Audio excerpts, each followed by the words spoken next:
question for you. If you forgave yourself fully, what identity would you have to let go of? So much of our life can be defined by our experiences, things that happen to us that we say, that is part of who I am now, and I will forever remember that with a tattoo and a book and a trophy and shape the rest of my life about. And the challenge with doing that is it can also become a bit of a prison. Inside of that event, inside of that experience is usually some sort of emotion, some sort of lesson, some sort of feeling, something that we either want to experience more or less of. Inside of that can also be a lot of shame and guilt. And the shame and guilt of having been there, having made that mistake, having been in that situation and wanting some very strong reminder of that is who I am because of that event, and I don't want that to happen again, so therefore I'm going to live my life a certain way. Not realizing that that entire thrust for the way we live our life, the places we live, the job we choose, the friends we keep, the house we live in, the clothes we wear, the words we use, the content we consume, our idea of a good day, bad day, holiday, all of that could be defined by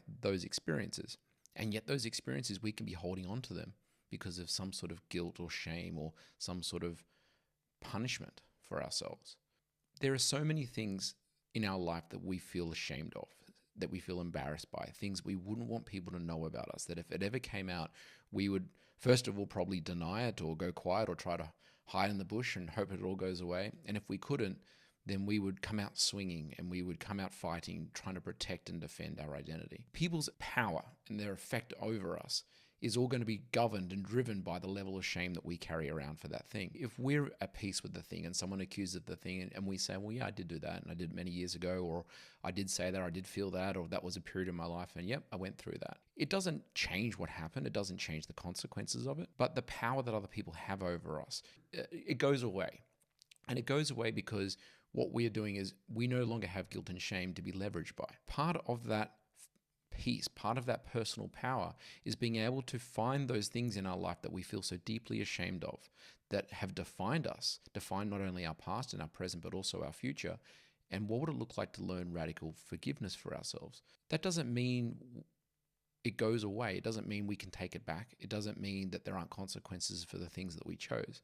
But we can find forgiveness for the fact that we chose it and say, while I understand that that had a massive impact and it wasn't even a positive thing necessarily, I chose what I chose and the consequences, whatever it may be, and I'll be responsible for that. Now, obviously, of course, if you don't want to be responsible for the consequences, then that's probably part of the guilt and the shame and the denial that you're carrying around. Part of this conversation is saying, if you were able to, and if you chose to do that, what things in your life could you change? What things would become possible again? What things might start moving again?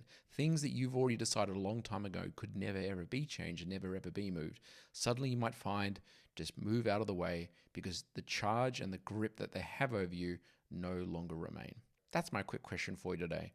If you forgave yourself fully, what identity would you get to let go of? See you on the other side.